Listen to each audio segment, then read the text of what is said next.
TNEA 2026 ஆக்சுவலாக பார்த்தீங்க அப்படின்னா, இப்போது நான் ரேங்கிங்கை பற்றி உங்களுக்கு டீட்டெயிலாக சொல்ல போகிறேன். அடுத்தது ரேங்கிங் ப்ராசஸ். உங்களுக்கு எல்லாத்துக்கும் தெரியும். ரேங்கிங் அப்படின்னா என்ன? அது எதுக்காக யூஸ் பண்ணுவோம்? எது மாதிரி ரேங்கிங்லாம் நமக்கு தருவாங்க அப்படிங்கிறதெல்லாம் சொல்லிடுறேன். அடுத்து என்ன ப்ராசஸ் பண்ண போகிறோம் அப்படிங்கிறத சொல்லிடுறேன். நிறைய ஸ்டூடெண்ட்ஸ் வந்து என்கிட்ட டவுட் கேட்டுக்கிட்டே இருக்காங்க. நான் வந்து காலேஜ் வந்து அப்ளை பண்ணிட்டேங்க சார். எனக்கு எப்போ வந்து காலேஜ் வந்து கூப்பிடுவாங்க அப்படிங்கிற மாதிரிலாம் கேட்குறாங்க. அப்படி கிடையாதுங்க. இப்போ நீங்கள் ஜஸ்ட் அப்ளிகேஷன்ஸ் மட்டும் தான் போட்டிருக்கீங்க. உங்களுக்கு வந்து சாய்ஸ் ஃபில்லிங்னு ஒரு ப்ராசஸ் இருக்குது. ரேங்கிங் வந்ததுக்கப்புறம் சில ப்ராசஸ்லாம் இருக்குது. அதெல்லாம் முடிஞ்சதுக்கப்புறம் தான் வந்து நம்ம சாய்ஸ் ஃபில்லிங் பண்ணுவோம். அப்போ தான் நம்ம காலேஜே செலக்ட் பண்ண போகிறோம் இன்ஜினியரிங் கவுன்சிலிங்க்கு. இப்போ நம்ம எந்த காலேஜுமே நம்ம இன்னும் செலக்ட் பண்ணல. சரிங்களா? அதனால் ஞாபகம் வச்சுக்கோங்க. மறக்காம இந்த வீடியோ உங்கள் ஃப்ரெண்ட்ஸுக்கு ஷேர் பண்ணி விடுங்க. ரேங்கிங் அப்படிங்கிறதுல என்னன்னு சொல்ல போகிறேன். ஓகேங்களா? இப்போது நம்ம சர்டிஃபிகேட் வெரிஃபிகேஷனில் இருக்கோம். ஆக்சுவலாக நமக்கு தெரியும் ஜூன் 29 வந்து ரேங்கிங் வரதா இருந்தாங்க. நமக்கு வந்து சர்டிஃபிகேட் வெரிஃபிகேஷன் ஜூன் 29 வரைக்கும் போயிட்டுருக்கு அப்படிங்கிறனால அடுத்தது ஜூலை 1 ரேங்க் வந்து ரிலீஸ் பண்ணுறாங்க. நல்லா தெரியும். ஜூலை 1 ரேங்க் ரிலீஸ் பண்ணதுக்கப்புறம் பார்த்தீங்க அப்படின்னா உங்களுக்கு அந்த டேட்லேயே அடுத்து என்ன ப்ராசஸ் சாய்ஸ் ஃபில்லிங் எல்லாமே எந்த டேட்டில் நடக்க போகுது, அதாவது காலேஜ் அப்போ தான் நம்ம செலக்ட் பண்ண போகிறோம். ஜென்ரல் ரவுண்ட் ஸ்டூடெண்ட்ஸ் இருக்காங்க, அடுத்தது 7.5 ரிசர்வேஷன் ஸ்டூடெண்ட்ஸ் இருக்காங்க, ஸ்பெஷல் ஸ்டூடெண்ட்ஸ் இருக்காங்க. அப்படிங்கிறப்போ எல்லாத்துக்கும் எப்போ கவுன்சிலிங் நடக்கும் அப்படிங்கிறத நமக்கு அன்றைக்கே சொல்லிடுவாங்க. சரி, ஷெட்யூல் விட்டுருவாங்க. சரிங்களா? அதுக்கப்புறம் பார்த்தீங்க அப்படின்னா நமக்கு இப்போது சர்டிஃபிகேட் வெரிஃபிகேஷன்ஸில் எல்லா ப்ராசஸும் முடிய போது நிறையா ஸ்டூடெண்ட்ஸுக்கும் வந்து கம்ப்ளீட்னு சொல்லி வந்துருச்சு. சரிங்களா? இன்னும் கொஞ்சம் இருக்குது. எல்லாமே ரிகவர் ஆயிரும். அடுத்தது நமக்கு ரேங்கிங் வருது. ரேங்கிங் யார் யாருக்கு வரும் அப்படின்னு சொல்லிட்டு பார்த்தீங்கன்னா, ஃபஸ்ட்டு ஜென்ரல் ரவுண்ட். ஓகேங்களா? அதாவது ஃபஸ்ட்டு பார்த்தீங்கன்னா ஜென்ரல் ரேங்கிங். அதாவது நீங்கள் அப்ளை பண்ண எல்லா ஸ்டூடெண்ட்ஸுக்குமே சர்டிஃபிகேட் வெரிஃபிகேஷன்ஸ் முடிஞ்ச எல்லா ஸ்டூடெண்ட்ஸுக்குமே ஜென்ரல் ரேங்க்னு ஒன்று வரும். நீங்கள் மொத்தமாக அப்ளை பண்ண ஸ்டூடெண்ட்ஸில் நீங்கள் எத்தனாவது பர்சனாக இருக்கீங்க அப்படிங்கிறதா ஜென்ரல் ரேங்க். ஓகேங்களா? அடுத்தது கம்யூனிட்டி ரேங்கிங்னு ஒன்று இருக்குது. இந்த கம்யூனிட்டி ரேங்கிங் வந்து உங்களோட கம்யூனிட்டியில் இப்போ ஜென்ரல் ரேங்கிங்கிறது எல்லாத்துக்கும் வந்துடும். கம்யூனிட்டிங்கிறது எல்லாத்துக்கும் வரும். உங்களோட கம்யூனிட்டியில் நீங்கள் எத்தனாவது பர்சனாக இருக்கீங்க அப்படிங்கிறது உங்களுக்கு வந்துடும். ஓகேங்களா? அடுத்தது பார்த்தீங்கன்னா 7.5 ரிசர்வேஷன்.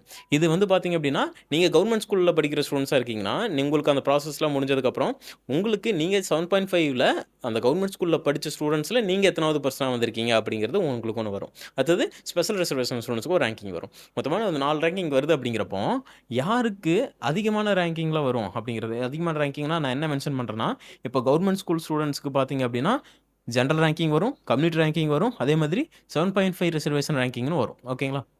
நார்மல் ஸ்டூடெண்ட்ஸ்க்கு ஜென்ரல் ரேங்கிங் வரும் அண்ட் கம்யூனிட்டி ரேங்கிங் வரும்.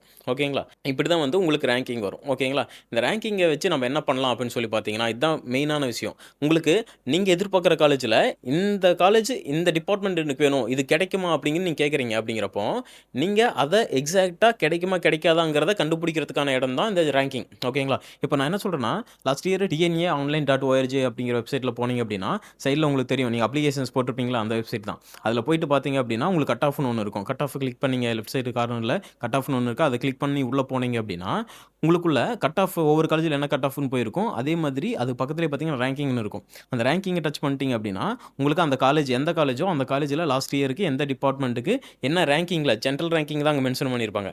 அந்த ரேங்கிங்கும் உங்களோட ரேங்கிங்கும் சேமாக இருக்கான்னு பாருங்கள். அதை விட நீங்கள் கொஞ்சம் உள்ளே இருக்கீங்க, முன்னாடி இருக்கீங்க.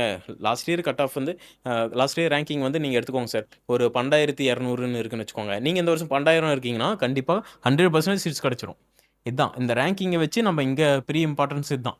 கண்டிப்பாக கிடைக்குமா கிடைக்காதான்னு யோசிச்சுட்டு இருந்தோம்னா கிடச்சிரும். இது மாதிரி இதை தெரிஞ்சுக்கிறதுக்கு தான் நம்ம வந்து ரேங்கிங் பெரிய ரோல் ப்ளே பண்ணுது. ஓகேங்களா? எல்லாத்துக்குமே ஒரு நல்ல ரேங்கிங் கம்மியான ரேங்கிங்கில் வரீங்கன்னா கொஞ்சம் பெரிய காலேஜில் சீட்ஸ் கிடைக்கும். சாய்ஸ் ஃபில்லிங்லையும் பெருசாக தப்பு பண்ணிடாதீங்க. நிறைய நல்ல கட் ஆஃபில் இருக்கிற ஸ்டூடெண்ட்ஸ், நல்ல ரேங்கிங்கில் இருக்கிற ஸ்டூடெண்ட்ஸ்க்கும் சாய்ஸ் ஃபில்லிங்கில் தப்பான மிஸ்டேக் நல்ல காலேஜில் சீட்ஸ் கிடைக்காம போயிருக்கு. ஓகேங்களா? இது ஒரு விஷயம். ஓகேங்களா?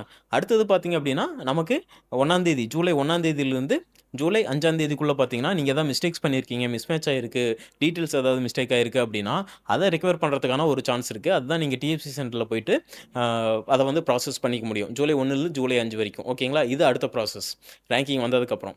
அதுக்கப்புறம் பார்த்தீங்கன்னா தான் நமக்கு ஃபர்ஸ்ட் ஆஃப் ஆல் யாருக்கு கவுன்சிலிங் நடக்கும்னு பார்த்தீங்கன்னா ஸ்பெஷல் ரிசர்வேஷன் ஸ்டூடெண்ட்ஸுக்கு ஃபஸ்ட்டு கவுன்சிலிங் நடக்கும். அவங்களுக்கு முடிஞ்சதுக்கப்புறம் தான் பார்த்தீங்க அப்படின்னா ஜென்ரல் ரவுண்டுக்கான கவுன்சிலிங் ப்ராசஸ் நடக்கும். ஓகேங்களா? 3 ரவுண்டாக நடக்க போகுது. எல்லாமே உங்களுக்கு நான் டீட்டெயிலாக எக்ஸ்பிளைன் பண்ணுறேன். இதுதான் அடுத்தடுத்த ப்ராசஸ். ஓகேங்களா? எல்லாமே சீக்கிரமாக முடிஞ்சிடும். சீக்கிரமாக நம்ம ஒரு நல்ல காலேஜ் செலக்ட் பண்ணி ஒரு நல்ல காலேஜுக்கு போகலாங்க. இந்த வீடியோவை ஸ்கிப் பண்ணாமல் பார்த்துருந்தீங்க அப்படின்னா உங்கள் ஃப்ரெண்ட்ஸுக்கு இந்த வீடியோ ஷேர் பண்ணி இது மாதிரியான அப்டேட்ஸ் எல்லாம் தெரிஞ்சுக்கணும் அப்படின்னா நான் மறக்காமல் சப்ஸ்கிரைப் பண்ணி ஃபாலோ பண்ணிக்கோங்க. தேங்க்யூ ஃபார் வாட்சிங்.